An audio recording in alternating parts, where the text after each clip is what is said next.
Hello and welcome to the Business of Story. I'm Park Howell and I'm so glad you're with us today.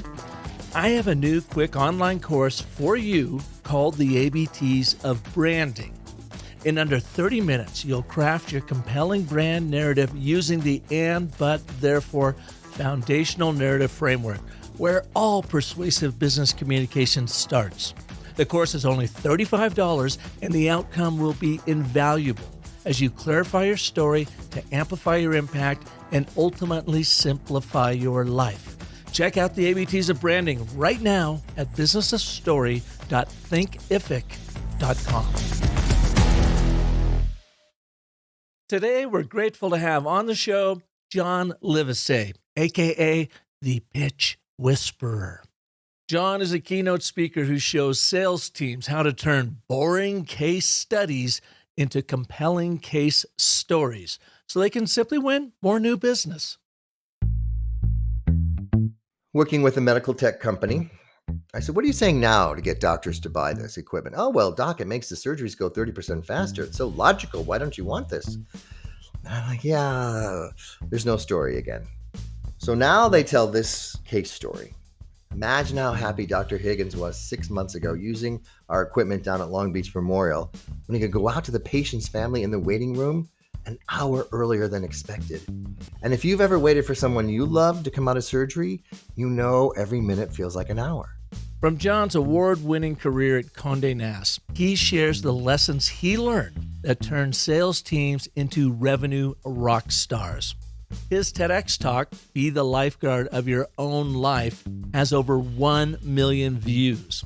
His new book, The Sail is in the Tail, is a business fable set in Austin and covers the 5 storytelling secrets to keep from drowning in a sea of sameness. God, do you know that feeling? Ugh. John is a guest lecturer on how to leverage the power of storytelling in sales at multiple universities, including University of Texas at Austin, University of Chicago in their Booth School of Business, and his new book is now required reading for the UTLA, that's the University of Texas in LA, course on entertainment and media studies. He is also the host of the Successful Pitch podcast, which is heard in over 60 countries. John has been interviewed by Larry King and appeared on TV as an expert on the power of storytelling as a sales tool. John currently lives in Austin with Pepe, his King Charles Spaniel, who reminds him every single day of the importance of belly rubs. You'll learn John's 5 storytelling secrets, including creating your elevator story to curating your story playlist so you always have them at the ready when you need them. Please welcome to the Business of Story, John Livesay. John, welcome to the show. Park, thanks for having me. We both love storytelling, so I'm really looking forward to the conversation. And I know you're coming to us from Austin, Texas, where our son Parker moved in October. You two got together as, I guess, gentlemen at Metal, this great group. And he says, Jesus, you sound like my dad. You ought to meet him. That was it. We got the introduction done, and it's just so great to have you here on the show. Thanks. It's fun to be talking to someone who's got a similar background in advertising, except you created them and I sold them. And so it's sort of 2 sides of the same coin. Well, you do a lot of amazing work in storytelling and sales. You have just written your 4th book. We're going to be talking about that today. And you're going to take us through those 5 storytelling secrets in a moment. But I know your backstory now after having a chance to get acquainted and being on your show the other day and doing a lot of research. So why don't I throw it in your court? Okay. And let our audience know, what is your backstory in these interesting intersections that now have really informed who you are and what you do today? Well, I actually majored in advertising because I was fascinated by the combination of show business and business. And I knew all the jingles when I was a kid to all the commercials. And then I got out of school and realized maybe I want to get involved in the world of computers. So I moved to San Francisco, Silicon Valley, and you could be in your 20s back then, and because everyone was young. You know, Steve Jobs was young. Everything was young. So when was back then? 80s? What year are you talking about here? The 80s? Mhm. Okay, mid-80s? Early 80s, actually. Yep. And I remember a day, a Dick Cavett commercial, a radio commercial to get people to buy a computer at home to put their recipes on it. There was no internet. And I thought, who would want to do that? How weird. I ended up selling multi-million dollar mainframe computers to big companies like TRW and the airlines. Back then in California, they had little separate airlines to go from San Francisco to LA, and they had to use computers to track the flights and crew rules and all that. And I kept running up against people saying, I know your computer's less expensive and maybe faster and maybe even more reliable, because it was at the time Japanese made of Fujitsu, but we're not leaving IBM because of FUD. And I'd never heard those initials before: fear, uncertainty, and doubt. If it breaks, and it broke a lot in the 80s, and we're going to point the finger at the other vendor, which would be you, and we'll get fired.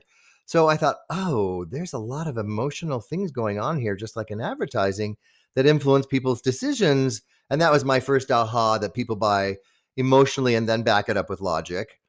And so it was great sales training on how to compete with IBM. We used to be videotaped of how soon did you give someone your business cards in case they forgot your name, and how to get a financial person from our company to talk to their company about leasing options. And I remember going on these calls with the tech people, and I'm not an engineer, but we would call on other engineers, and I would watch for the face reactions when the client's tech person got confused. And of course, in tech, you don't ever admit that you don't understand something. Your ego's too big. So I would take, swallow the sword. And I say to my tech person, excuse me, would you mind saying that a different way? I don't understand it. And I'm trying to track the conversation. And they would sort of roll their eyes at each other. Oh, God, this non-tech salesperson here. But that's what got the sale going along. And so that was my first insight to, the confused mind's going to say no, and they're never going to tell you they're confused. Then cut to, I moved down to Southern California, met this guy, and he goes, I own an ad agency creating commercials for movies coming out on home video. And I said, I almost went that direction. I majored in advertising, but I went into sales. He goes, I've been looking for someone who likes sales and doesn't want to do the creative. And so I quit my Fortune 500 job down in Orange County and moved up to LA and took a big risk working for this small boutique creating commercials. And Park, it was like I had come home. Being such a fan of movies, the concept of how to reposition a movie that had not done well theatrically, we could make something funnier if it hadn't been funny. I thought, I know how to do this. So let's talk about that for a second. You Yeah. guys weren't creating the trailers for the movies, but you got a movie that went out, didn't do well in theaters, but now they wanted to kind of make a splash online or buy DVD, I guess, at this point, because they weren't Right. streaming yet. So you had to repackage it. It was still home video. That's a lot. It was before DVD. It was when we all had, go to Blockbuster and rent video before even DVD. VHS tapes. Yes. Yeah. Do you have an example of a movie that we would know of, like that you had to reposition? Yes. Well, there was one, I don't know if people are going to know it, but it was a Disney movie, because my job was to call, unlike traditional advertising where if you have one airline, you can't have any other. The studios didn't really care that the same agency was doing commercials for the home video division. Theatrical, yes, but not home video. And by the way, every movie, whether it did well or not, was released on home video and required a separate ad campaign. So one was Tin Man with Richard Dreyfuss and Danny DeVito. And it hadn't done that well because nobody knew what aluminum siding was unless you live in the Midwest. And it really didn't come across as a comedy. It was more of a, I don't know what they did theatrically with it. But so we recut that. And so I would, get the notes from the client and take it back to the editor in the studio. And I could watch how stories could be told different ways to get people to either understand it or want to see it. So that's really where I honed my storytelling skills in the world of, getting commercials done for movies, which was my passion anyway. And then the third thing I did, big shift career-wise, was going to work at Condé Nast, which I was selling advertising for big brands like W, and eventually I was in the corporate division for all the brands like GQ and Wired and Vanity Fair. There's 23 of them. And clients would say, we looked at 50 magazines, we narrowed it down to 10. We're going to have a media day. You each get to come in for 30 minutes and pitch. Do not talk about numbers. And half of the reps were like a deer in headlights. What? We can't talk about circulation or readers per copy or income of our readers. What are we going to talk about? And I thought, we got to tell a story about what the marketing idea is to get this campaign excitement. And Lexus in particular is looking for emotional hooks because their research showed that people bought a Lexus intellectually and a BMW emotionally. And so they were really trying, the thrill of driving was a BMW, and Lexus was just sort of an analytical, this is a good investment. It's not going to go down. There was no emotion connected to the brand. So they were really looking for ideas. I remember Sports Illustrated was sort of the gold standard, that the swimsuit edition where the model's body was repurposed into a racetrack. So you would basically be racing around the curves of the Sports Illustrated swimsuit model. So those were a lot of creative ideas. And again, it was all about what story can I tell this sort of jaded media planner that they can take back to the client to get them excited about solving this problem, which was people aren't really connected to our brand emotionally. And that was my big aha, that it's not just telling a story, it's solving a problem. And then I thought, well, I've had 3 careers, they're never going to intersect. And then suddenly in the magazine world, they said, there's this internet thing, and we're going to have to start a website, and the client's going to be putting their website addresses on the ads. Anybody have a computer background? And I was, I do. And then shortly after that, I was like, we're not going to have models on the covers of the fashion magazines. They're going to be celebrities. Does anyone have an entertainment background? Oh, I do. And I ended up doing a venture with the TV Academy, again, solving a problem. Ratings were low for people watching the Emmys. They interviewed 4 fashion magazines, and they said, we want to pick one and partner with to try and get a buzz going to get people to watch. So I came in with an idea where the Platinum Guild was an advertiser trying to get people. That's the problem they had. People were only buying platinum rings for weddings, and they wanted them to wear them on the red carpet. So this was a perfect fit. So the editors created a supplement on how TV's influenced fashion over the decades. Mary Tyler Moore's capri pants on the Dick Van Dyke Show, what the kids' friends were wearing, what the shoulder pads from Dynasty. So it was this whole look, and we opened our archives and they opened theirs. And then the Platinum Guild sponsored it with different ads. So that is how all those things tied together. And now I get hired by companies to come in and train their sales teams on how to tell stories to win against competitors, because I've been in their shoes.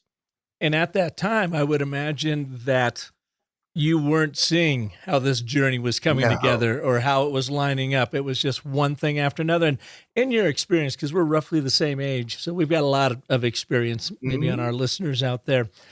Don't you see that time and again when you're talking to people, meeting clients, or even that young person in sales, that it's like, pay attention to what's happening around you, because the universe is actually setting these stones in play that are going to really pay off for you in the long run. And maybe, had someone told that to me, I might have taken advantage of that a little bit earlier in my career.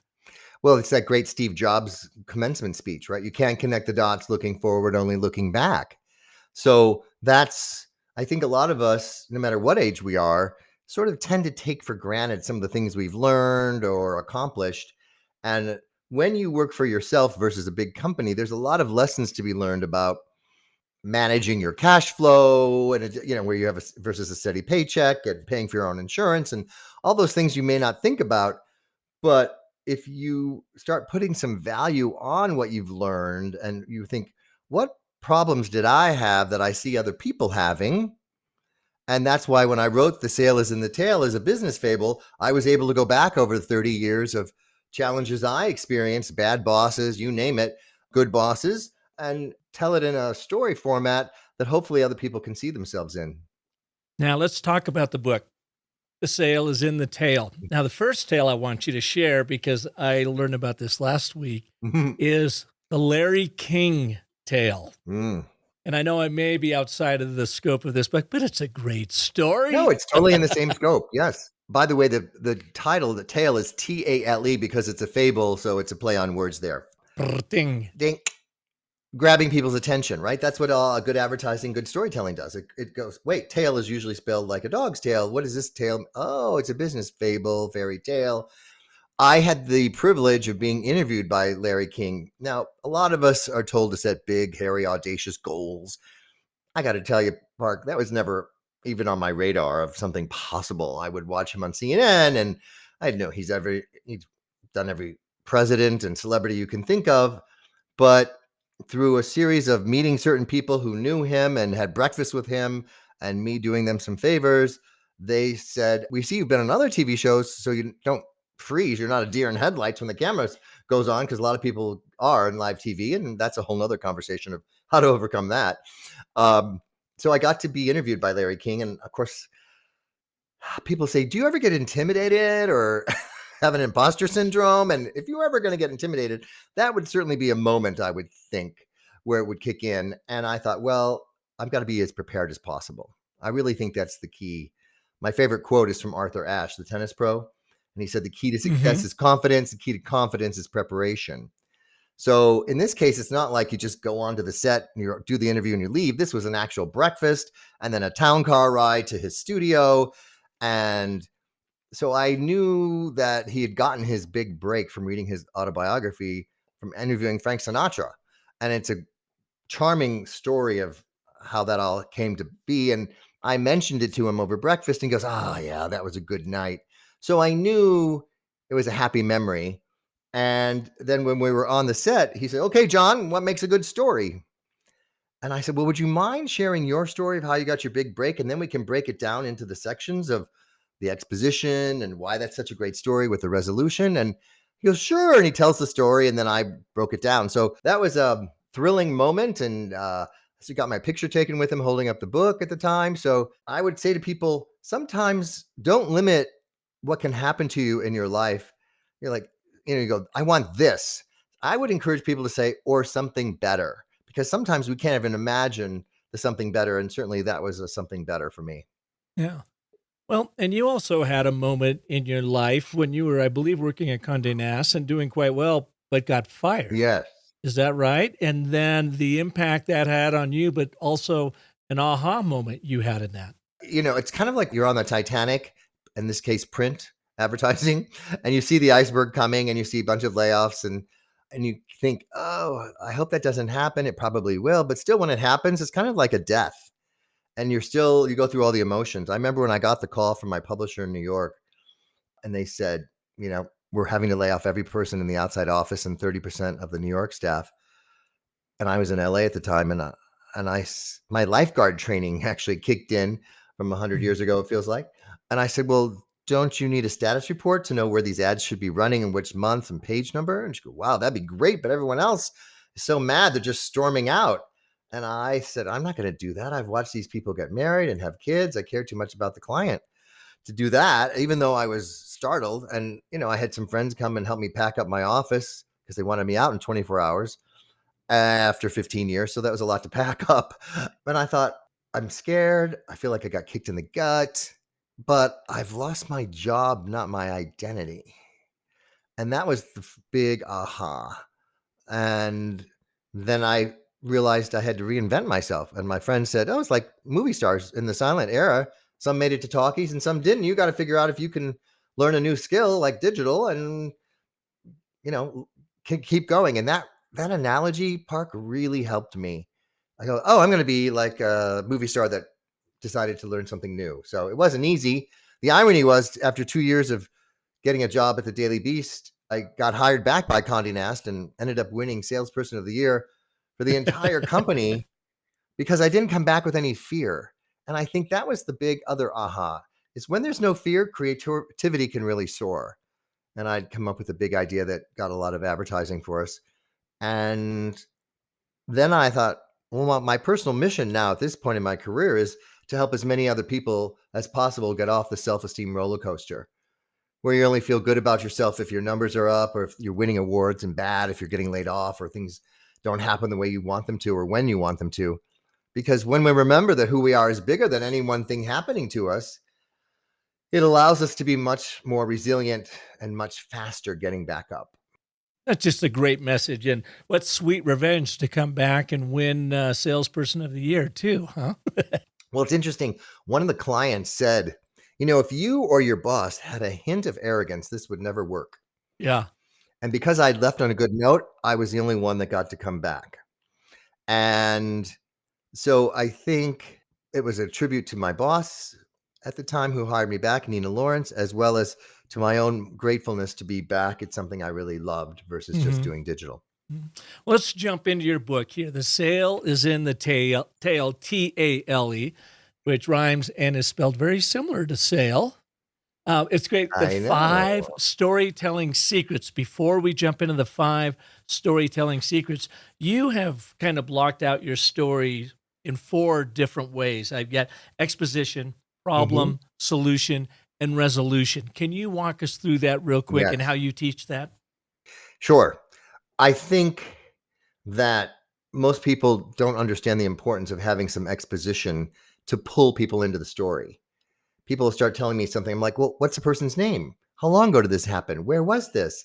You need some context to feel like you're in the This story. is like act 1, right? It's like you just set the stage. Act Mhm. one, yeah, right. And so when I teach people how to tell a story, I said, you got to pull them into the story and paint the picture with exposition. And then the problem, by the way, you're not the hero of the story, the client is. My whole take on that is the better you describe somebody's problem, the better they think you have their solution. And then you present your solution. And then finally, it's the resolution. What's life like after you've sold them something? And I say, imagine if the Wizard of Oz ended when Dorothy got in the balloon and she went back. The end. She was on their way back to Kansas. But instead, there's that wonderful scene where she's saying, "There's no place like home," and I'm grateful for everybody, and you were there, and that's what makes that movie such a classic in my mind is that resolution. And most people don't have a resolution in their stories. They go, well, and that's the end. We got the solution. Mhm. Or if you're telling a sales story, you're like, and they bought the product and they're happy. The happy ever after really isn't strong enough. So the fable itself teaches that. So it's a story about storytelling. And as you're going through the fable, you're going through each one of those parts as you read it and hopefully go on the journey with the person, the protagonist. And these parts that you go through the tail, and there's some very low lows and there's some highs. Are these all things that happened to you once upon a time in your life? In some way, shape, or form, yes. There's been Mhm. some fictionalization of some of it, but for the most part, yes, I've experienced the lows and the highs. And as you said when I interviewed you on my podcast, without conflict, there's no story. And if you're trying to learn a new skill, in this case, storytelling as a sales tool, it's so easy to revert back to just pushing out facts and figures and go, oh, it didn't work. I'm not going to do it. I'm not going to keep trying. So I made sure that the first time somebody told a story, it suddenly, a miracle didn't happen. Mhm. They still had to keep working on the skills. I got you. Now let's jump into your 5 storytelling secrets. What are they? Well, the first one is let's kill the elevator pitch. I think it's, the concept of what do you do? And people just say, oh, this is my invitation for a 10-minute monologue. And they go on and on and on. I said, let's make it into an elevator story with the goal being, oh, that's interesting, Park. Tell me more. So I have some steps there that, again, most people say, oh, what do? I'm a lawyer. I sell medical equipment. I'm a speaker. I'm a coach. I'm a this. I'm a that. And so have a whole way of keeping it conversational where you talk about who you're helping and what problem you solve before you even get to what you do. And then that usually will intrigue people to say, oh, well, that's interesting. Tell me more. Well, that's interesting. Tell me more. Can you give me an example? Sure. Well, my own elevator story is how so many medical tech salespeople struggle not to be lost in a sea of sameness. They push out all these stats and figures about the tech stuff and wonder why they don't win new business. Well, I'm known as the pitch whisperer, and I teach them how to tell a story because whoever tells a story is the one that gets the sale. And after working with me or hearing my talk, their revenue soars without them feeling pushy. So there's all kinds of seeds in there. People go, wait, what's a pitch whisperer? I know horse whisperer. I know dog whisperer. It doesn't matter what I've said that intrigues someone to say, tell me more about that. And now we're having a conversation. Yeah, so mine might be that I haven't done it your way yet, but it might be you and I get in an elevator together and you say, Park, what do you do? I say, I work with business leaders who communicate and care, but bore. Therefore, they hire me, known as the world's most industrious storyteller, to help them excel through the stories they tell.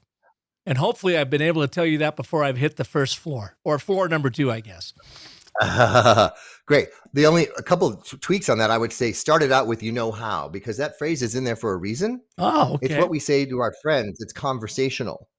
It doesn't sound like a robotic So it might be something like, how you've been sitting in an audience and there's a very impressive person up there and they start talking, but they're kind of boring. Oh my gosh, much better. Okay. Right. How. Yeah. That's great. A- Great advice. And then so now we know who you're helping, and they get so frustrated that people, they don't mean to be boring, they just don't know how to do it any differently. And of course, when they bore people, what happens? Well, people tune out, people forget what they say, and their message is lost. So I'm known as, and then in your case, you come in with the most industrious storytelling person out there. I would sprinkle in having created Mm-hmm. thousands, hundreds of commercials. I know how to break through the clutter. And then we need to add the resolution to your elevator story. And after working with you, those people go from boring to compelling, or whatever it is, or Mm-hmm. forgettable to memorable. Have some little hook there of what the outcome is after. And then they go, oh, well, what do you mean you're the most industrious? Who gave you that title? How can you be an industrious storyteller? I never heard of such a thing. It doesn't matter. It's something new, and our brain craves something new and wants to know more about it. Yeah. That's awesome. And so in that story, the elevator story, you were just using again those 4 elements of exposition, problem, solution, and don't forget the resolution, which is a great reminder because I think I forget the resolution a lot of times. I'm just assuming Uh-huh. I got it. The one thing I will Yeah. say sometimes is the world's most industrious storyteller, and I've helped purpose-driven brands grow by as much as 600% using my story cycle system. If I'm talking to a branding prospect. Right. Mm-hmm. Again, I would try to make it more emotional. So after working with me, the brands go from being not even on a consideration list to being a must have. Yeah. And maybe give an example that, like some brand people don't really care about, to being as in demand as the Apple phone, where people wait in line. Yeah. Paint a That's picture great. again. Yeah. That's Mhm. awesome. Thank you for that coaching. You're welcome. Storytelling secret number 2. It's your own story of origin. So here's the big mistake I see a lot of salespeople make, Park. They go, I'm going to just talk right about my product and the features and how great it is. And I said, you need to sell yourself, then you need to sell the company, which is secret number 3, and then secret number 4, which is the story of the product. So, secret number 2 is your own story of origin. What made you get into this business? People want to work with people that are passionate about what they're doing. Nobody wants to hear, like, well, I remember once my dentist when I was a kid said, I wanted to be a plastic surgeon, but I had to settle for being a dentist. And I was like, I think I want a different dentist. Uh, uh, it's, it's so, or I just sort of fell into it. Nobody wants that. So if you're in healthcare, for example, you could say, my mom was a nurse, or I experienced a loss of a loved one, and I was so inspired by watching people save lives. I wanted to be part of that story. Some story of origin that makes. I worked with an architecture firm, and most people have to have a team slide in big pitches. Here's who you'd work with if you hire us. And instead of just doing a regurgitation of your bio, I pull out a story. So he said, oh, when I was 10 years old, I play with Legos. Now I have a son that's 10. I play with Legos with him. I still have the same passion I did as a kid for architecture. Right. So that Mhm. story of origin really helps because people are always buying Mhm. your energy. As a sales keynote speaker, I go up against other speakers frequently and they interview us. And then I go, well, my agent will email me, oh, they picked you because they liked your energy. And I think Yeah. we forget how basic that is, right? Money is energy. And the person said, yeah, you made me feel so good on the interview. I figured you could do the same for the 500 people on the Zoom call, or the Vegas ballroom, or whatever it is. So we have to remember that, people are buying our passion and enthusiasm. So you better have a story to bring that to life. And this idea of your origin story is kind of the why, Simon Sinek's why. Why do you do what you do? And it dates back. I mean, even sharing Mhm. your origin story at the beginning of this show of how did you end up getting to where you are today and why do you love it so much? You Mm. talk about really those 3 major intersections in business, but there's also that 4th thing, that time when you got laid off from Condé Nast and you woke up Yeah. and said, you know Yep. what? I am bigger than my successes and my failures. And so that's a really important part of your story now in this day and age as Yes. well, right? Big time. And we've all been disrupted by a pandemic. And so it's not a matter of if I'm ever going to be disrupted. We know it's going to happen. Mm-hmm. And, it's a matter of, well, how fast are we going to get it back up? That's really the secret when we get knocked down. Yeah, I've been listening to and watching a lot of Jordan Peterson lately. I don't know if you know Jordan Peterson. He's a professor up there, University of Toronto, and he talks about the need for responsibility, to take responsibility for your why you do what you do. And in that responsibility then creates the meaning that helps you get through these really tough times, the highs and Yeah. the low, because life is brutal. And life is going to deliver you misery, whether you like it or not. You just need to embrace that. But if you have taken enough responsibility in your life for what it is you want to do and how you are going to help people, then that meeting that responsibility manifests helps you get through these really trying times. I tend to believe that. I think that's a really good proposition. And for me, there's a Nora Ephron. Remember her? She was a Oh, yeah. screenwriter, and she used to say everything's copy as a screenwriter when she's watching things happen in life to put it in a movie. Mm-hmm. I think everything's a story. When I'm going through a rough time or getting a no or whatever it is, I'm like, oh, that's going to be a great story once I get out of the pain of it. Isn't that the truth? So you start, Mm. you've got your elevator story, you've got your story of origin of why you do what you do. And in the telling of that story, you are revealing characteristics about you that you're allowing your audience to arrive at that says, I can trust him. I believe in him. He Mhm. brings the passion, the energy. She is perfect for this. Now you've got the company story. What do you do with Yes, that? and this people think, either they skip it altogether because they're an entrepreneur, and I don't care if it's just a one-person company. You have a company name, you have some kind of culture, some kind of values, or you're a big company, you've been around forever, and you think it's impressive to talk about how many years you've been in business and how many offices you have. And again, I was working with an architecture firm who's global, and I said, you need to add this phrase to your company story. What this means to you is, because what follows that has to be a benefit. And so if you have global offices around the world, what that means to you, Mr. Law Firm, is that since you also have offices around the world, if you pick us to do all of them, those offices will have a consistent brand look in the lobby and a feel, and we have the staff to go to each and every one of those offices. If you don't connect those dots, it's just another boring fact that people forget. So now more than ever, people are really wanting to do business with companies that match their values, whether it's environmental or social impact. So having that part of your company story is really important. Yeah, you've got to connect your story to their story, or maybe vice versa.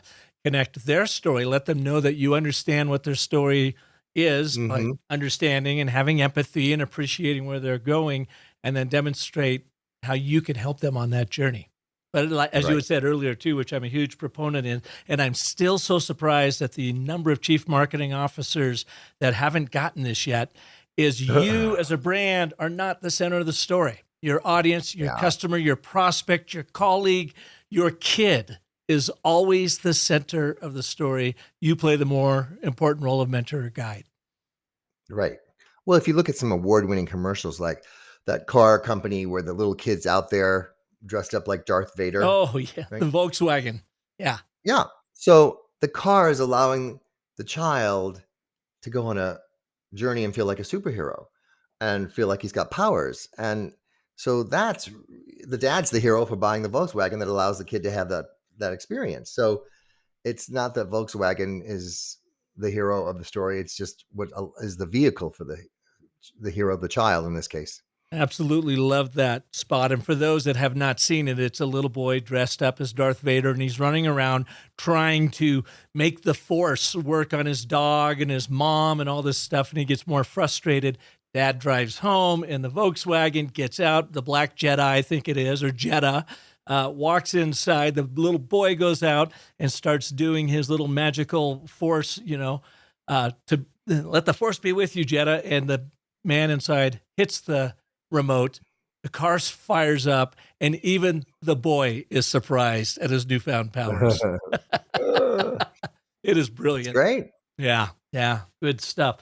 So I like that idea of, okay, so what this means to you is this is the moral of the story, and we are going to spell it out for you so there is Yep, no confusion as to what we offer you. exactly. And people lean in when you say that phrase, and it forces you to give a benefit. What that means to you is beautiful. case stories. And I'm so glad to see you call them case stories because I've changed that in my vernacular as well. It's not a case study, which tends to be Ah, navel gazing. It's a case story. yeah. How do you define it? Well, normally you just maybe even have a testimonial, or you, again, back to the architect example, they had some, you know, before and after pictures that they were going to show to pitch to get a job to renovate an airport. And I said, these pictures are beautiful, but there's no story here. And we need to take the people on a journey. And so, using that structure that's in the Sales in the Tail book, they told this story. And this is part of the story that helped them win $1 billion airport renovation in Pittsburgh. 4 years ago, JetBlue at JFK hired us to renovate that terminal. One of the challenges we faced during that period was to rip up all the tile in the middle of the night from 9 at night till 9 in the morning. And we had all our vendors on call in case something went wrong. And sure enough, at 2 in the morning, fuse blew. We got the vendor there in 20 minutes, fixed it. And 8:59 a.m., the last tile went down and all the stores opened on time. And now a year later, sales are up 15% because we've designed a place that pulls people in to shop and spend more money. And as they heard that story, the other airport said, that sounds like the kind of journey we'd like to go on. We'd like to measure the before and after so that we get justified for spending this kind of money. And the old way of doing it, Park, would have been, we use critical thinking to anticipate problems. Right? Everyone says that. Mm-hmm. But instead, I showed it in the problem. And as you said, there's no story without a little bit of conflict. So there's a little bit of drama that at 8:59, the tile went less. The solution is the stores opened on time. Mm-hmm. But the resolution is really what made them want to pick that firm, because it was a measurable result of what life was like after all that construction and renovation. Yeah, those stories are always about the human impact, isn't it? It's not what you make, it's Mm-hmm. what you make happen in people's lives. That's what they care Yeah. about. Should I give you one more in a different industry? Please do. Working with a medical tech company, I said, what are you saying now to get doctors to buy this equipment? Oh, well, doc, it makes the surgeries go 30% faster. It's so logical. Why don't you want this? And I'm like, yeah, there's no story again. So now they tell this case story. Imagine how happy Dr. Higgins was 6 months ago using our equipment down at Long Beach Memorial when he could go out to the patient's family in the waiting room an hour earlier than expected. And if you've ever waited for someone you love to come out of surgery, you know every minute feels like an hour. And he put them out of their waiting misery and said, good news, the scope shows they don't have cancer, they're going to be fine. And then turned to the rep and said, that's why I became a doctor, for moments like this. Now that rep tells that story to another doctor at another hospital, and here's the secret. The other doctor sees themselves in the story so much that they go, that's why I became a doctor. I want your equipment too. Now the client said, oh God, that gives us goosebumps. Not only are we not telling stories, it never occurred to us to make a patient's family a character in the story. But you see how I pulled you in by saying, if you've ever waited for someone you loved, and even if you haven't, you can imagine it, or you probably know somebody who did. So there's a lot of technique in those little case stories, but man, it tugs at the heartstrings, and that's what gets people to open the purse strings. And finally, a playlist of stories. So you've kind of have talked about 4 categories of stories that you need to have, but now you've got to have this playlist that I imagine mixes and matches those categories depending on who's sitting across from you. Exactly, because like I got one story and I'm going to tell that same story, or even some people it's the same pitch without a story over and over. And I'm like, no. You need to have, how many avatars do you have? Right? Are you telling a story to the doctor? Are you telling a story to the purchasing department at the hospital? So each person, each avatar needs its own case story. And what I have really seen the magic happen is when companies create some kind of repository, either a Google Drive or an interactive map, where each of the salespeople's case stories live, which allows them to share each other's story. Even if you haven't made a sale like this, but your colleague has, then you can tell that story and say, oh, this reminds me of what we did in another state. And then you describe that story because you've been able to read that little case story and relay it. And then the person sees himself in the story. Because if you tell a story that someone can't see themselves in, it's not going to have the impact. I mean, they got to live vicariously through those characters like you had talked about Wizard of Oz earlier. Why is it so powerful? Is you can live vicariously through Dorothy. It's a pretty much of a universal theme, but if you can't, then you're going to lose that audience right off the bat. They're not going to waste their time with you. Right. It's an interesting story, but I don't relate to it. So having multiple stories ready to go, like a jukebox or a playlist has multiple songs, you have this ready to go at a moment's notice. Oh, this is the story I'm going to tell here. And the idea, too, is it doesn't have to be your own story because maybe you don't have one that's appropriate, but you could say, my colleague John shared this that happened 2 months ago, and you tell it because you're relating to your audience there. Yep. The other thing about those story libraries, too, is it triggers stories in you and your colleagues. So you may be sitting across from someone who says, John, I don't have any stories to tell. And then you tell a story, and all of a sudden they go, oh, that reminds me of, boom. Now all of a sudden you've just unearthed a little bit of story gold that they can be using in prospecting and just connecting with people. And when you use the repository map, the fifth secret, not just for case stories, but everybody's personal story of origin, then it can become an onboarding tool where people who are newly hired say, oh, read everyone else's story of origins to get to know these people on a personal level beyond just and that really is the key, especially now with the Great Resignation. Onboarding and keeping people are looking for every way possible to make that onboarding process as smooth and seamless as possible. And again, emotionally bonding over story of origins is, oh, my mom was a nurse too, whatever it is, right? But if that's not there, you would never know. Like a connection story. You share the story and they go, I get you. That's awesome. That's it. That's the magic phrase. That's why people hire vendors. If it's you can all do the work, it's I get you and I feel you get us. So John, this is your fourth book. Have all of your other 3 books, have they all been around storytelling and selling? Yes, but this is the first fable. And so it was a lot of fun creating the different characters, it's really a love letter to Austin with different locations and making it come to life, hopefully, for people. And again, instead of just having the methodology there, showing it instead of telling it from, screenwriting we talked about before in another episode is really, the next level of, let me not just teach you how to be a better storyteller. Let me tell you a story that takes you on the journey of someone else learning it. And if you see yourself in that story, you'll be learning at the same time and then have a methodology at the end that you can start inserting and using right away. That's awesome. Where can people find your book and learn more about your work? The book is on Amazon and all the other places books are sold. And you can find more about me as a storytelling keynote speaker at johnlivesay.com. And if you can't remember any of that, just Google The Pitch Whisperer and my content comes up. Fantastic. John, thank you so much for taking the time to be here today. It's great, Park. Thank you. I really enjoyed it, and I'm so happy that Parker took the time to introduce us. You do great work out there. I look forward to someday maybe sharing a stage with you. Oh, that would be amazing. I would love that. And thank you all for listening to this edition of The Business of Story. If you like what you heard, share this episode with your friends, family, colleague members, and by all means, go get John's new book. The sale is in the tail. 5 storytelling secrets. I can tell you he is a great storyteller because the yarn in there he's put together is really beautiful. It's very entertaining. You can absolutely see yourself in many aspects of what that guy's going through. And then the storytelling training is priceless. So go for it. If I can be of service to you, come on over to The Business of Story, where I've got tools, tips, techniques, online courses, everything you need to help you craft and tell compelling stories that sell. And until next Monday, when we will have another story artist right here for you like John, remember that the most potent story you'll ever tell is the story you tell yourself. So make it a great one. Thanks so much for listening.